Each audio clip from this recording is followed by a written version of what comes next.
Hoje, o tema da live são os 3 pilares para o ensino da dança do ventre. Antes de começar, eu queria falar sobre a chegada do perfil em 600 seguidores. Estou muito feliz e agradecida por alcançar esses 600 seguidores. Começamos praticamente do zero em julho e muito bom ver que pessoas estão se identificando com o conteúdo e estão vindo aqui assistir os vídeos que a gente posta, né? Comecei a montar o curso de História da Dança do Ventre. Ele deve ficar pronto em outubro. Tá indo no meu ritmo, né? A gente aqui passou um calor, gente. Eu achei que semana passada eu ia conseguir produzir muito mais. Só que tá muito quente. Brasília nunca foi tão quente, assim. É uma coisa... tá difícil, assim. E aqui é muito seco, né? Então é um calor com uma secura. Ficou muito difícil trabalhar sentado no computador. Tava bem complicado. E aí, assim, montar esse curso de História da Dança do Ventre tá sendo um grande desafio. E ao mesmo tempo tá me dando muito prazer, porque a gente tem que ler uma quantidade imensa de coisas, né, de textos, de informações, enfim, tem que procurar muitas fontes e aí acaba sendo uma delícia descobrir um monte de coisa, revisitar um monte de coisa, rever um monte de conceitos. Então, está sendo muito prazeroso. Ao mesmo tempo, fica muito complicado, muito difícil selecionar o que vai entrar no curso e o que não vai entrar ou vai ficar para uma próxima versão do curso, né? Porque, enfim, é muita informação, são muitos textos, são muitas fontes. E aí eu percebi uma coisa muito legal. Essa coisa de selecionar, eu acho que esse é o principal trabalho do professor, né? Eu, como professora, já há muitos anos eu dou aula e desde 2010 eu sou professora da licenciatura em dança do Instituto Federal de Brasília e a gente vai desenvolvendo essa habilidade de selecionar os melhores conteúdos para as nossas aulas. Os melhores, assim, não é que são os melhores, os mais adequados, vamos dizer assim, porque não tem um juízo de valor do que é melhor, do que é pior, do que é bom, do que é ruim. E hoje, entrando no tema dessa live, eu vou falar sobre o que eu considero 3 pilares para o ensino da dança do ventre. Na realidade, isso se adapta ao ensino de qualquer dança. Mas eu estou falando aqui de dança do ventre porque esse perfil é sobre dança do ventre, né? Sobre história da dança do ventre. Então eu vou focar nos 3 pilares para o ensino da dança do ventre. Então, o primeiro pilar, para quem já faz a aula, já pratica, todo mundo já acessou esse primeiro pilar, que é o da prática. É a prática da dança. No caso, são as aulas que você vai e você aprende movimentos, você pratica, você executa, você se desafia nesse nível corporal, sensorial, motor, psicossomático. E esse seria o primeiro pilar. E a maioria das pessoas fica nele, simplesmente ali. Não tem problema, não tem problema nenhum. Mas se você juntar os outros pilares, a sua prática, você dando aula, o seu ensino, você recebendo aula, o seu desenvolvimento pode ser muito melhor aproveitado. O segundo pilar é esse no qual eu invisto aqui nesse perfil, que é o do contexto. É o que a gente chama de toda essa fundamentação teórica, é o arcabouço que faz parte dessa dança. Quais são as teorias envolvidas? O que nós sabemos sobre a história? Quais são os registros? Quais são as diferentes danças? Não só eu, muitas outras pessoas investem nisso. Temos muitos perfis no Instagram atualmente lidando com isso, trazendo informações, trazendo esse conhecimento com uma base mais sólida que vai favorecer o seu aprendizado e, se você for professora, o seu ensino, a sua arte de ensinar. O terceiro pilar é o pilar da apreciação ou fruição estética. Então, o terceiro pilar é o da apreciação estética. O que é isso? É você assistir às danças. É você ter acesso a composições, obras da dança que você pratica. No caso da dança do ventre, é você acessar, né, visualmente, você ver, assistir performances de dança do ventre. Olá, Polly, seja bem-vinda.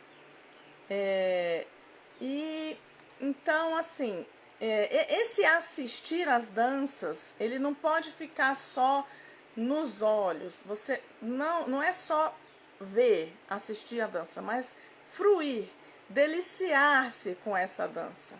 E eu vou aprofundar um pouco mais esse tema mais adiante. E qual a base de sustentação desses 3 pilares para o ensino da dança do ventre, que eu estou me baseando aqui? Ele vem da abordagem triangular para o ensino das artes. Eu não estou inventando nada, eu estou me baseando em uma abordagem que já existe. Ela foi desenvolvida com base em princípios de estudos patrocinados no Centro de Estudos de Los Angeles, chamado The Getty Center for Education in the Arts, nos Estados Unidos. Esse local reuniu artistas e professores de arte que pesquisaram o conceito de arte e educação baseado em disciplinas, conhecidos por uma sigla chamada DBAE, em inglês, né? Então, é conhecimento de arte e educação baseado em disciplinas. O que aconteceu com esse conhecimento que foi formado lá nos Estados Unidos? Nos anos 1990, esses estudos eles foram disseminados no Brasil por uma mulher chamada Ana May Barbosa. Olá, seja bem-vinda, Valéria. Ana May Barbosa é uma artista, pesquisadora, professora de arte e ela desenvolveu estudos muito importantes a partir de 1980 no Brasil para a arte e educação. E ela é conhecida no Brasil e também fora do Brasil. Então ela tem um grande destaque na arte e educação no Brasil e no mundo. O surgimento dessa abordagem, quando a Ana May Barbosa trouxe essa abordagem triangular para o Brasil, a ideia era melhorar o ensino das artes, o entendimento do que é arte e a busca por uma aprendizagem mais significativa. E é por isso que eu utilizo essa metodologia para mim, nas minhas aulas de dança de modo geral, e ela é adaptável à dança do ventre. A gente vai ver isso mais à frente aqui nessa live. O foco dessa abordagem triangular é desenvolver o conhecimento crítico, não somente para os alunos, como também para os professores. Então, numa época em que o ensino da arte passava por uma revisão de como fazer melhor esse ensino, evitando a cópia, isso a gente pensa muito no ensino da dança também, em como fazer com que o aluno desenvolva sua autonomia. Então, essa abordagem triangular, ela veio para isso. Ela é uma abordagem livre, ela não é um método engessado, ela tem que ser adaptada ao contexto em que você está, né? O contexto em que você dá aula, o contexto em que você aprende, o contexto em que você pratica. E ela inicialmente foi desenvolvida pensando em artes visuais, então pintura, escultura, desenho, etc. Mas ela é muito adaptável para o ensino da dança também. Com o tempo, várias iniciativas de outras áreas adaptaram a abordagem triangular para suas artes especificamente. Então, vamos pensar, como seria isso num contexto de dança? E na dança do ventre? Preciso bastante desse estudo. cola aqui que a gente vai... eu vou desenvolver melhor o tema aqui agora. Legal. Eu fiz um estudo sobre essa metodologia quando eu dei aula de Fundamentos da Arte e Educação no curso de licenciatura em dança do Instituto Federal de Brasília. Eu utilizei a ideia de um autor chamado Brent Wilson.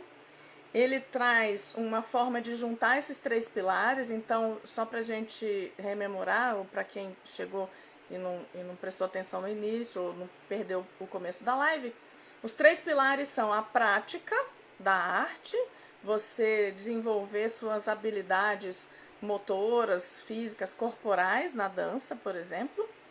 O segundo pilar é o contexto, é toda a contextualização teórica, histórica, o arcabouço que você tem à disposição para trabalhar essa dança. E o terceiro é a apreciação, fruição, estética. Mas fica parecendo que eles são soltos. Mas esse autor, o Brent Wilson, ele traz uma ideia, ele trouxe uma ideia que eu apliquei na minha aula de Fundamentos da Arte e Educação, que funcionou super bem. Então, eu tinha como tema falar sobre a escola Bauhaus, na aula que eu dava, né? Que é uma escola de arte alemã, fundada na cidade de Weimar, em meados do século XX, no ano de 1919. Ela inovou na arquitetura moderna, inspirou a criação de Brasília, né? O Oscar Niemeyer foi bastante influenciado pela Bauhaus, e designs cleans como o da Apple, esse design de obras de arte ou de aparelhos tecnológicos que tem um visual mais clean. O que eu fiz com os estudantes? Primeiro, eu passei para eles o contexto. Eu podia começar por qualquer porque é um triângulo, né? Então é a prática, o contexto e a fruição. A gente pode começar por qualquer um desses pilares, mas eu comecei pelo contexto. Então eu passei para os estudantes todo o contexto que eu tinha e pedi que eles pesquisassem sobre essa escola de arte. O que eles praticam, quais eram as filosofias, quais eram os conceitos envolvidos. E a partir do contexto, sem nenhum outro referencial, só do que eles estavam lendo, ouvindo de mim, pesquisando, eles deviam criar, aí eu parti para a prática. A partir do contexto, criar uma peça, uma sequência coreográfica ou uma improvisação estruturada com a dança que eles dançassem. Porque no curso de licenciatura em dança, as pessoas já chegam com alguma bagagem, mas são variadas. A gente pode ter estudante ali que é do balé clássico, do contemporâneo, da dança moderna, da dança do ventre, da dança de salão, entre outras danças, né? A gente tem uma infinidade de danças. Então, imagina, você entra em contato com uma temática. Então, aqui as estruturas são bem limpas, o espaço é amplo, as linhas são retas. De que maneira eu posso trabalhar a minha dança com base nesse contexto? Nesse contexto histórico, 1920 até meados do século XX, como que é a sensação de trabalhar isso? Quais são os estímulos que eu tenho para improvisar e para criar a minha dança com base nessa teoria? Depois eu pedi que eles apresentassem para mim e para a turma. E aí cada um tinha um trecho, ficou super rico, muito interessante. A composição fica super rica quando você parte do contexto sem assistir alguma coisa antes. Porque muitas vezes o que eu vejo, principalmente na dança, até na dança do ventre, é a gente se basear no contexto pelo visual, sem ser pela teoria. A gente primeiro assiste uma dança de um contexto específico para se basear e aí dançar, acaba sendo uma cópia. Então eu pedi que eles zerassem tudo, não julgassem, ouvissem o contexto, criassem. Depois que eles criaram e um apreciou a criação do outro, aí sim eu trouxe para eles, eu apresentei o balé triádico do Oscar Schlemmer, que é uma obra da Bauhaus. Foi uma sensação para eles muito especial, porque uma vez que eles tinham criado uma dança com base nessa teoria, quando eles tiveram acesso a uma obra que foi criada durante o período histórico que a gente estava estudando, eles tiveram um olhar muito mais crítico, porque eles tinham a obra deles mesmos para comparar com a obra do coreógrafo que eu mostrei. Como é que a gente desenvolve, então, esses 3 pilares? Isso é um exemplo que eu dei, né? Então, pensando em cada pilar separadamente, o que é importante no pilar da prática? É você escolher bons professores, boas professoras. Olá, Amanda, seja bem-vinda. Fazer aula com essas pessoas que sejam cuidadosas com a saúde do seu corpo. Desenvolver hábitos de praticar a sua dança também com autonomia. Evitar copiar as pessoas. Ter acesso a mais de uma pessoa que dê aula para você. Isso tudo é muito importante, fazer aula com pessoas diferentes e não imitar padrões. No segundo pilar, que é o do contexto, o que é importante você fazer? Olá, Carol, seja bem-vinda. Você estudar, fazer cursos sobre esse contexto teórico relacionado à dança do ventre, mas que tenham base em referências confiáveis. Por que eu estou falando isso? Eu estudei muitos livros, tem muita coisa publicada que traz histórias fantasiosas, que traz um contexto orientalista, que não é uma base confiável e sólida para você desenvolver o seu estofo intelectual, para você ter o seu repertório, o seu arcabouço teórico em relação a essa dança. Então, para você trabalhar esse segundo pilar, que é o do contexto, é importante também você ter muita curiosidade e desenvolver essa veia de pesquisa, de saber de onde, quais são as fontes. Se você pega um livro que não tem referência bibliográfica, nem leia, porque a pessoa tirou de onde isso? Ela inventou da cabeça dela? Então é muito complicado. No terceiro pilar, que é o da apreciação, fruição estética, é importante você também acessar danças que tenham qualidade. Como é que você vai saber o que tem qualidade ou não, né? Isso é muito relativo também.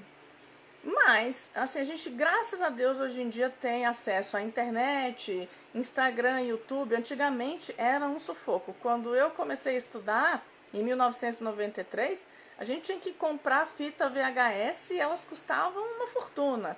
E muitas vezes a gente copiava uma da outra, emprestava. Era a única forma que a gente tinha de acessar a dança do ventre.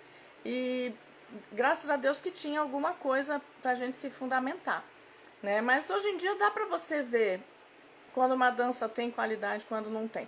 Muito embora a dança mude, né? A gente sabe que ela é dinâmica e os estilos mudam. Mas procure fontes confiáveis para você olhar, assistir e apreciar. Agora, o principal é desenvolver essa apreciação, que não é somente olhar, não é somente assistir. É você desenvolver um senso crítico e estético daquilo que você está vendo. E também recomendo que você grave a sua dança e assista a você mesma dançando.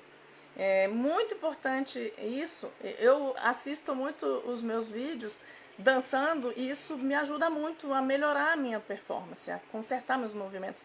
Nada melhor do que a gente mesmo como, né, crítica, a gente já é muito crítica, mas tenta também não ter esse excesso de crítica e ficar cri-cri com a sua dança, não. Assistir as amigas também, quem está praticando, suas colegas de turma, a sua professora, etc.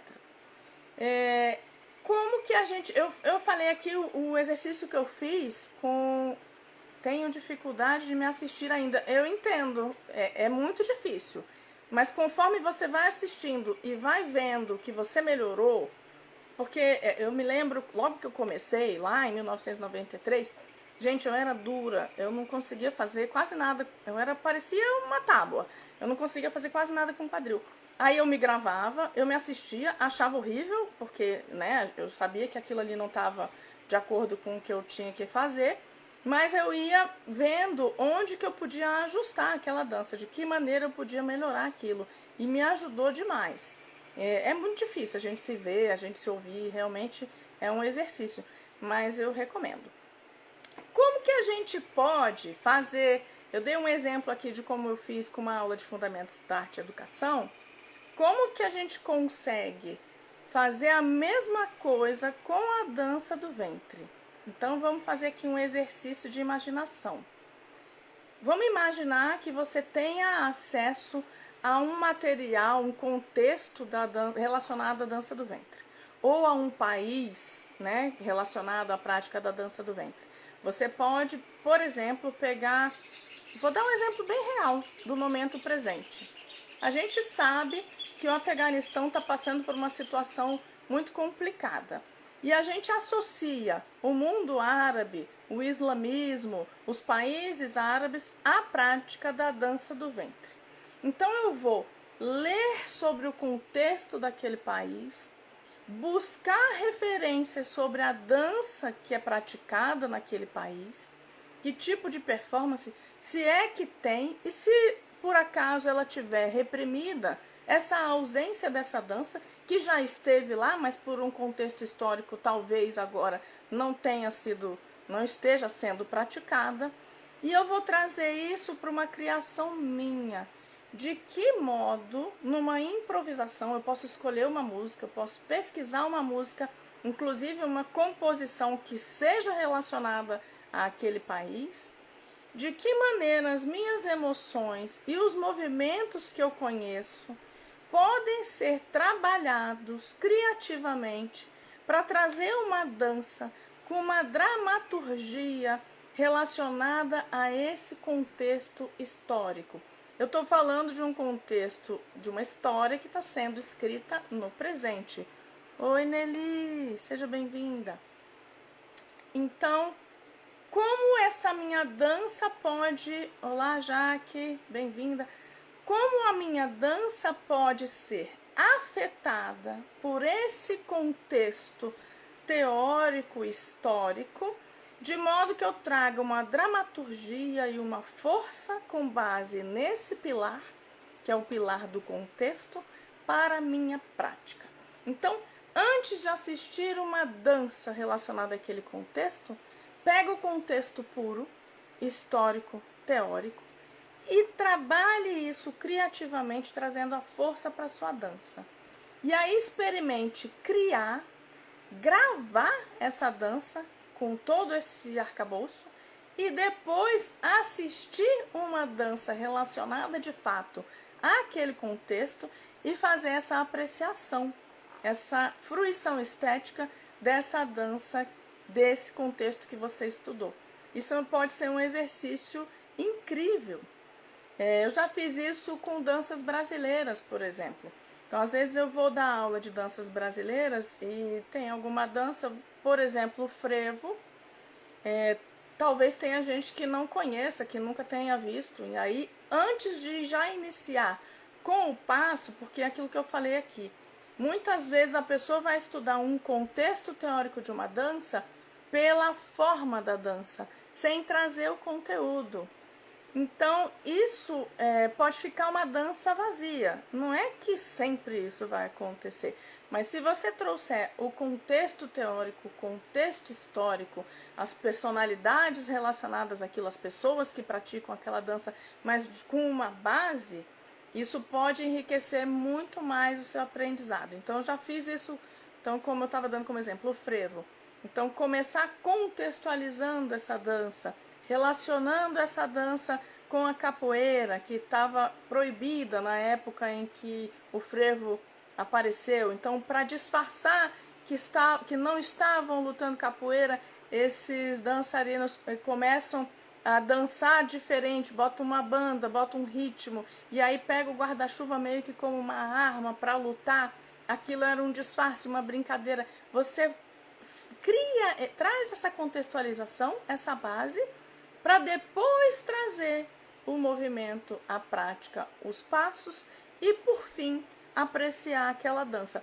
Eu estou dando uma dica de como eu trabalho.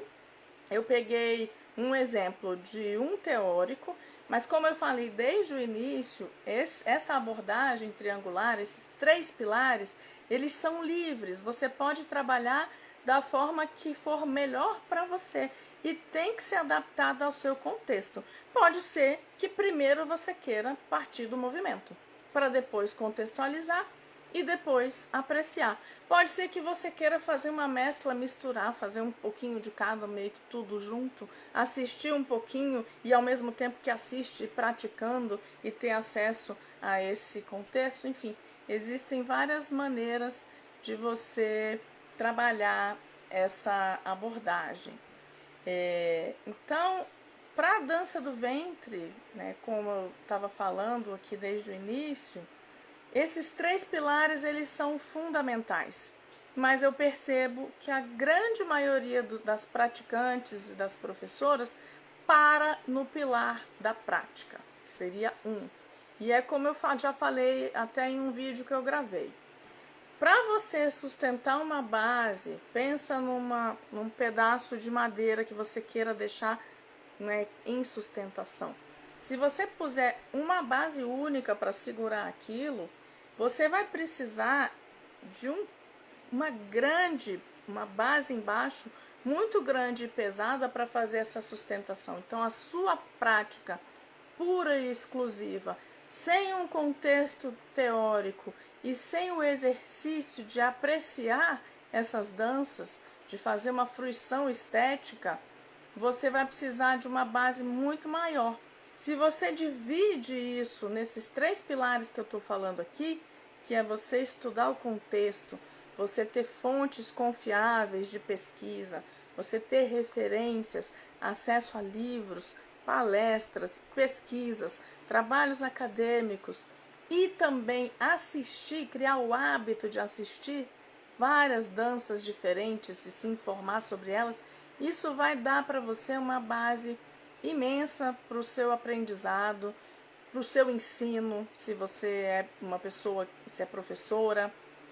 E eu recomendo bastante que você faça isso, que você una para você ter pelo menos 3 bases. E se você tiver mais ideias e criar mais bases, melhor ainda. Porque eu acho que podemos deixar até uma 4ª base que você descubra.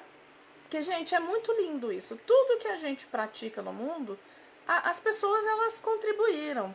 Sempre alguém cria, alguém inventa alguma coisa e as outras pessoas elas vão contribuindo para aquilo. As coisas não são feitas assim do nada, elas não brotam da terra como uma mina de água. Elas vêm de um trabalho criativo, de pessoas que estão estudando, que estão pesquisando ou que vão agregando coisas a outras coisas que já existem, métodos e tudo mais. Quem tá aí quer me perguntar alguma coisa? A gente ainda tem uns minutinhos, estamos chegando perto do fim da live, mas se alguém tiver alguma dúvida, alguma pergunta para mim, eu vou responder.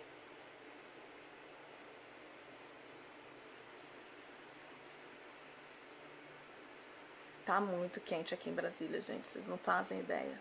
Tô aqui suando. Se não fosse o filtro que eu escolhi aqui, vocês estavam vendo tudo pingando aqui. Tá terrível. Eu acho que ninguém vai perguntar nada.